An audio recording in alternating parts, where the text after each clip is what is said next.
اس طرح سے شاعری پڑھی جائے گی، اس میں اتنا وزن ہونا چاہیے، یا اس طرح کی جو بھی اس کے اصول ہیں اس کے بارے میں انہوں نے کہا ہے کہ اس سے آگاہی ہونا ضروری ہے شاعری کے لیے۔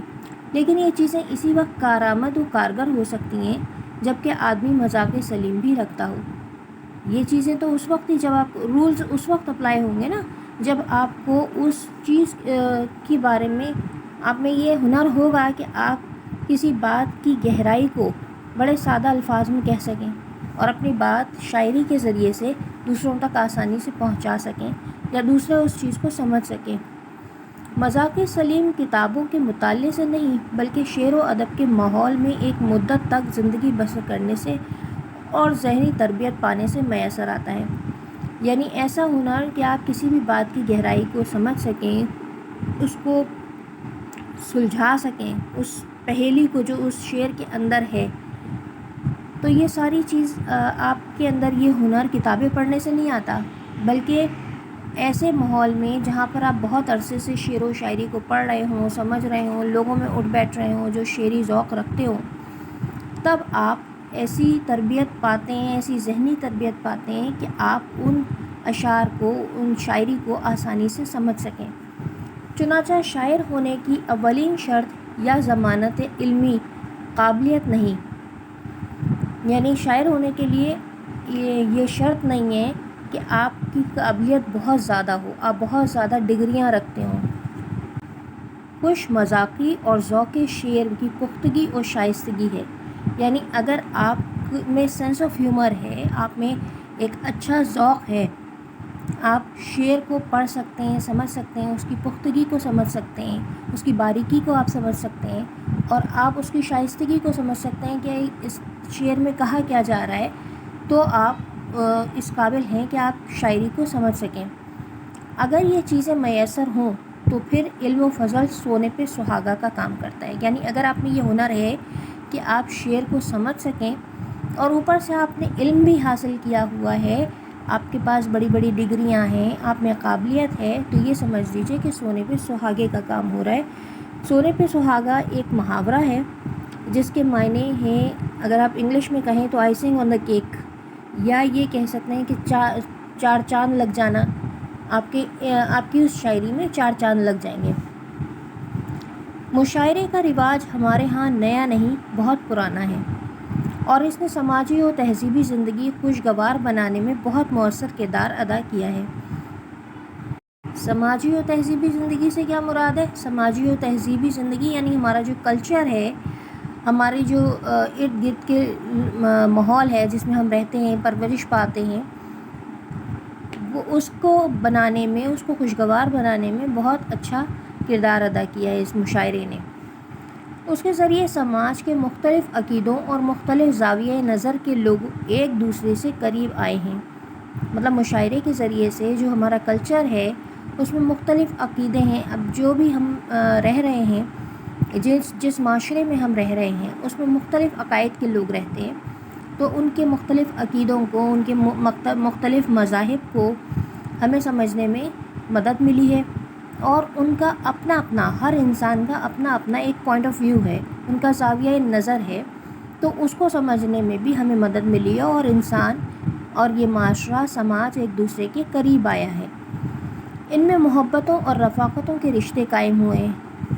اور یہ رشتے باہم اعانت و استعانت کا وسیلہ بنے ہیں، یعنی ایک دوسرے کی مدد کرنے میں کا ذریعہ بنے ہیں۔ یہ اعانت و استعانت کا مطلب ہے مدد کرنا۔ یہی نہیں، مشاعروں نے شائستگی و تہذیب کا درس دینے کا فریضہ بھی انجام دیا ہے، یعنی ان مشاعروں نے یہ تہذیب بھی سکھائی ہے لوگوں کو کہ کس طریقے سے آپ کو بات کرنی ہے، کس طرح سے کسی بھی چیز کو، کسی بڑی سے بڑی بات کو آپ ایک ہلکے پھلکے انداز میں، کس شائستگی کے ساتھ، کس تہذیب کے ساتھ آپ دوسرے تک کنوے کر سکتے ہیں، پہنچا سکتے ہیں۔ آداب مجلسی سے آشنائی اور آداب کو برتنے کا سلیقہ بھی بہتوں کو مشاعرے نے سکھایا ہے، یعنی کسی محفل میں بیٹھے ہیں، آداب مجلسی ہے، مطلب آداب مجلسی سے مراد کوئی جگہ ہے جہاں پہ آپ گئے ہیں، کسی کی محفل میں گئے ہیں، اور وہاں پہ بیٹھنے کے کیا آداب ہیں، آپ کو وہاں کس طرح سے لوگوں سے ملنا ہے، کس طرح سے سلیقے سے بات کرنی ہے، تو یہ بھی مشاعروں نے بہت سارے لوگوں کو سکھایا، بہتوں سے مراد بہت سارے لوگوں کو سکھایا ہے۔ اس اعتبار سے مشاعرہ محض شعرستان یا شعر پڑھنے کی بیٹھک تک محدود نہیں، یعنی اس طرح سے اگر آپ کہیں کہ اس طرح سے لوگوں کی تربیت کی ہے مشاعرے نے،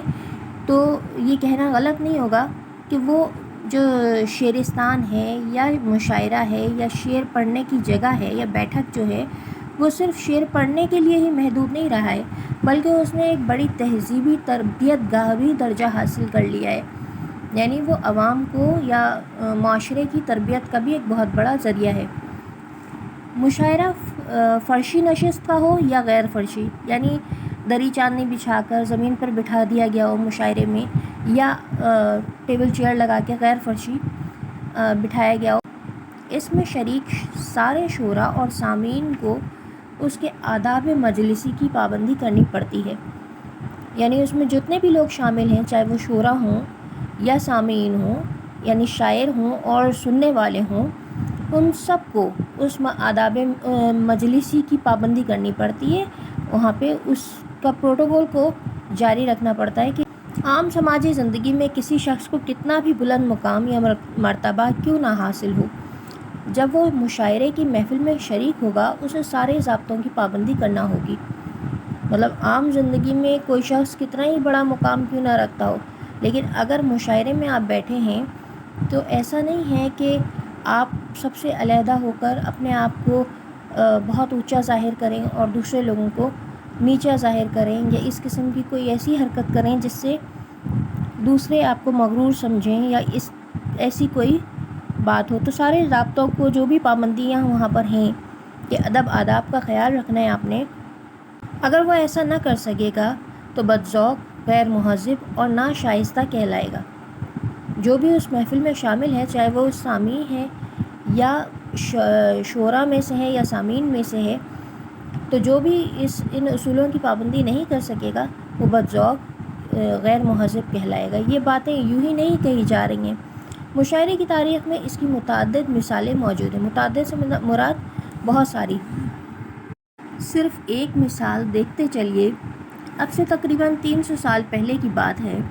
اردو کے مشہور غزل گو شاعر میر و سودا کے معاصر خواجہ میر درد کے یہاں ہر مہینے کی آخری تاریخوں میں ایک بزم مشاعرہ منعقد ہوتی تھی، یعنی یہ اس وقت کی بات کر رہے ہیں جب 300 سال پہلے شاعری ہوتی تھی، یعنی جو غزل گو مشہور شاعر تھے میر اور سودا، ان کی جب مشاعرے ہوتے تھے تو ایک بزم مشاعرہ منعقد ہوئی، یعنی بزم کہتے ہیں محفل کو، مشاعرے کی تقریب یا محفل منعقد ہوئی، اس کا انعقاد ہوا۔ اس میں امیر و غریب سبھی بشمول نوابین و شاہان وقت شریک ہوتے، یعنی نوابین سے مراد نواب اور شاہان وقت سے مراد اس وقت کے امراء یا امیر لوگ، اور بقول محمد حسین آزاد ان محفلوں میں باادب ہو کر بیٹھتے تھے۔ ایک مشاعرے میں سلطنت مغلیہ کے چشم و چراغ شاہ عالم ثانی آفتاب بھی شریک تھے۔ مشاعرہ جاری تھا، شاہ عالم آفتاب ثانی نے پاؤں میں درد محسوس کیا، یعنی چشم و چراغ سے مراد ان کے فرزند یا بیٹے جو سلطنت مغلیہ سے تعلق رکھتے تھے، نتیجتاً انہیں قدرے پاؤں پھیلا کر بیٹھنا پڑا۔ خواجہ میر درد نے اس انداز نشست پر ان کو ٹوکا، یعنی اس طرح سے ان کے بیٹھنے پر ان کو ٹوکا۔ شاہ عالم نے پاؤں کے درد کا ذکر کرتے ہوئے معذرت چاہی۔ اس پر بھی خواجہ میر درد نے کہا، جب پاؤں میں درد تھا تو مشاعرے میں شرکت کی کیا ضرورت تھی؟ اس ایک واقعے سے قیاس کیا جا سکتا ہے کہ مشاعروں نے ہماری تہذیبی اور ثقافتی زندگی کو کس طرح سے شائستہ و مہذب بنایا ہے۔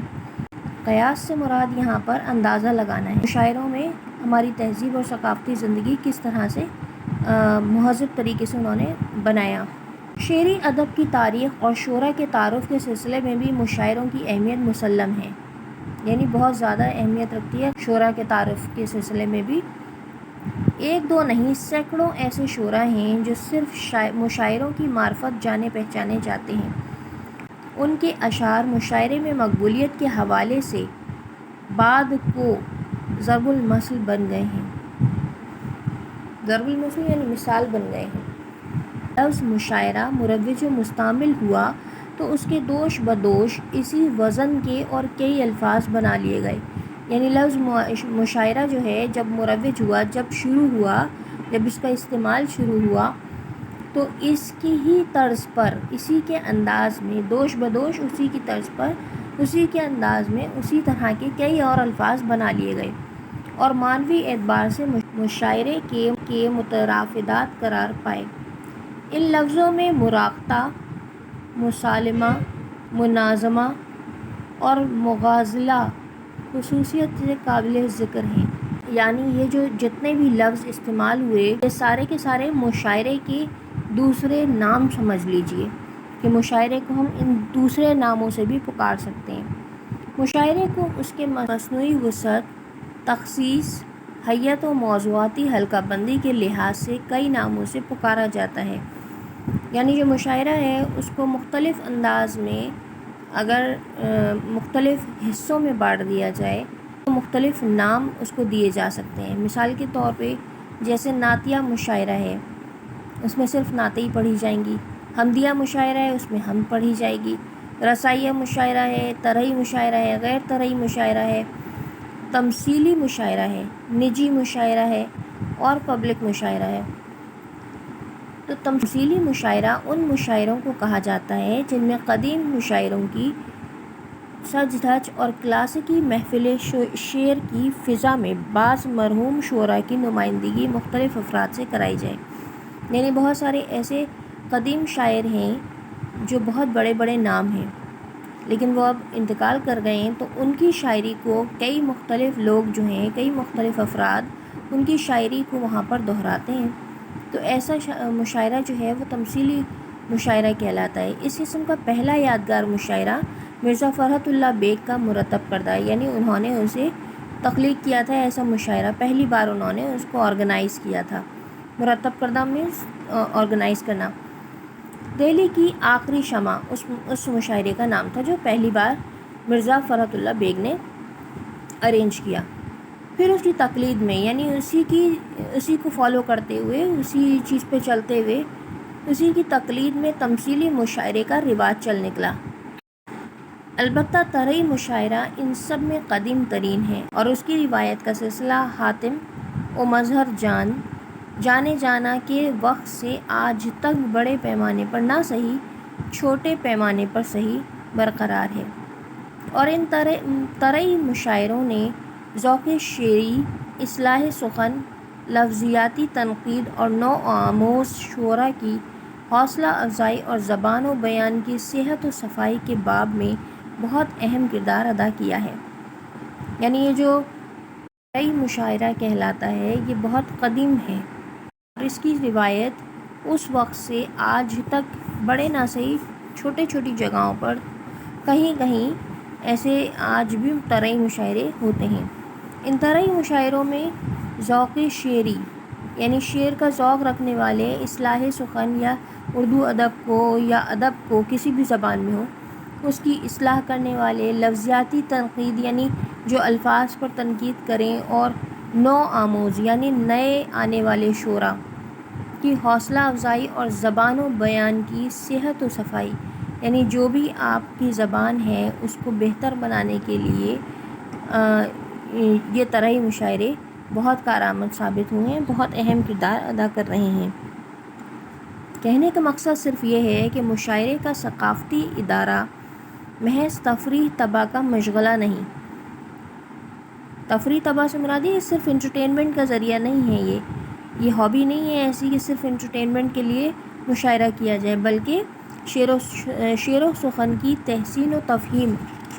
اپریسیشن اور اس کو بڑھانے چڑھانے کے لیے اور نئے کہنے والوں کی تربیت و حوصلہ مندی کا ایک بہت مؤثر وسیلہ بھی رہا ہے۔ یعنی جو نئے آنے والے شعراء ہیں ان کی بہترین حوصلہ افزائی بھی کرتا ہے۔ مشاعروں کی نجی محفلیں آج بھی کسی نہ کسی انداز سے اس کو برقرار رکھے ہوئے ہیں۔ اس میں خرابی دراصل اس وقت پیدا ہوئی جب پبلک مشاعروں کا رواج عام ہوا اور اس میں خوش گوئی اور خوش فکری سے زیادہ ترنم و خوش گلوئی کو داخل ہوا، یعنی اس وقت خرابی پیدا ہوئی ان مشاعروں میں جو نجی محفلیں ہوتی تھیں، کہ اس کے بعد جب پبلک مشاعرے ہونے شروع ہوئے تو لوگوں نے جو اچھا الفاظ یا خوشگوئی تھی، اچھا بولنے کا انداز تھا، اس سے زیادہ ترنم اور خوش گلوئی، یعنی جو گا کر پڑھا جائے شاعری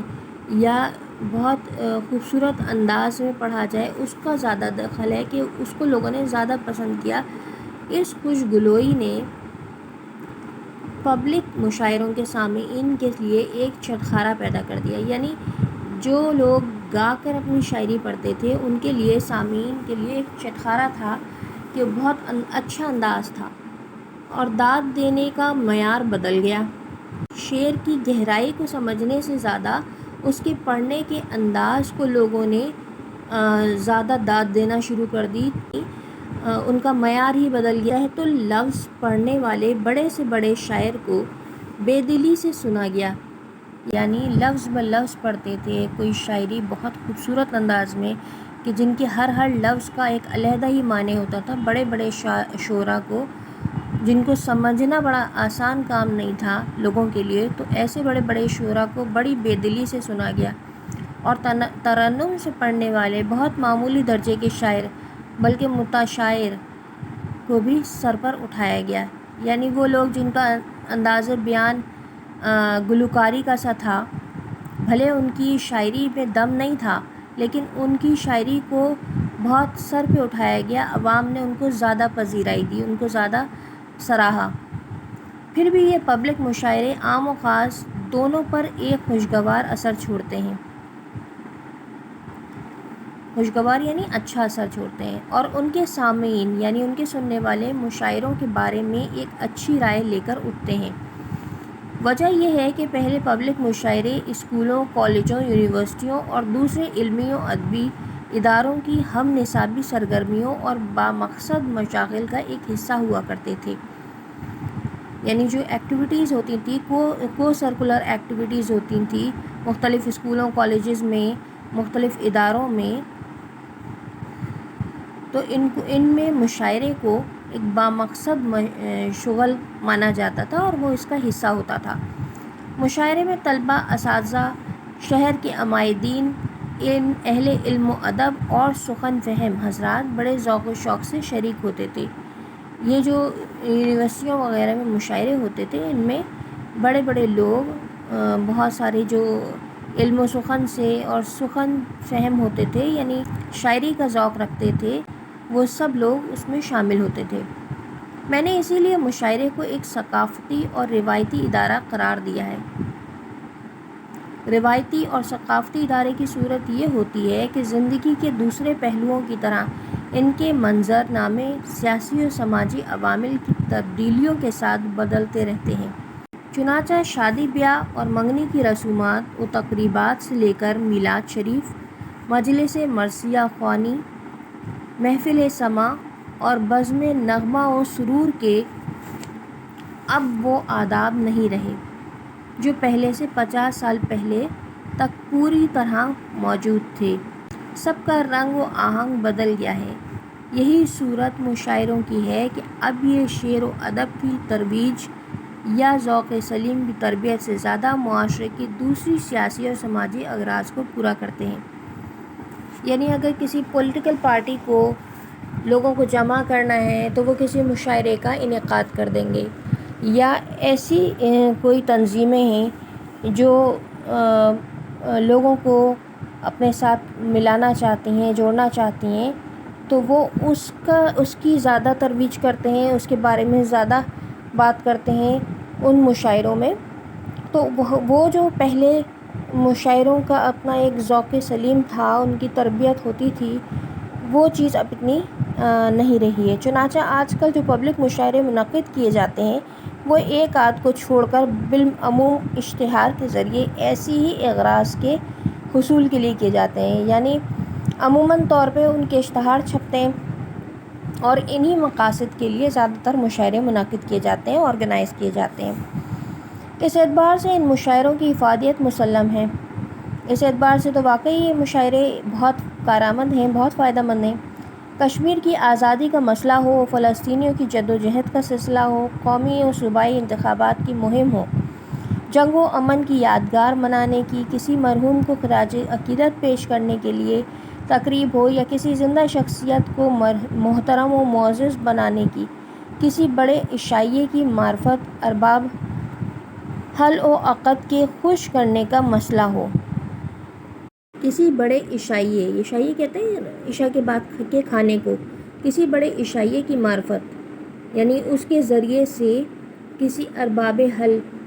یعنی کوئی ایسا شخص جو آپ کے مسئلوں کو حل کر سکے، اور عقد یعنی نکاح یا شادی کے خوش کرنے کا مسئلہ ہو، یا ذاتی گھریلو تقریب کو ادبی رنگ دے کر خود کو مشتہر کرانے کا، یعنی یہ بتانے کا کہ ہم بہت ہی ادب ذوق رکھتے ہیں اپنے گھر میں مشاعرہ کرانے سے۔ اس طرح کے ہر کام کے لیے جتنا کارآمد مقبول اس وقت مشاعرہ ہے، شاید کوئی دوسرا ثقافتی ادارہ نہیں ہے۔ یہ بات ذہن میں رہنی چاہیے کہ اس وقت ہندوستان، یورپ، انگلستان، چین، کینیڈا، جاپان، آسٹریلیا، امریکہ، موریشیس اور عرب ممالک وغیرہ میں اردو سے دلچسپی رکھنے والوں کی جو ایک بہت بڑی تعداد موجود ہے،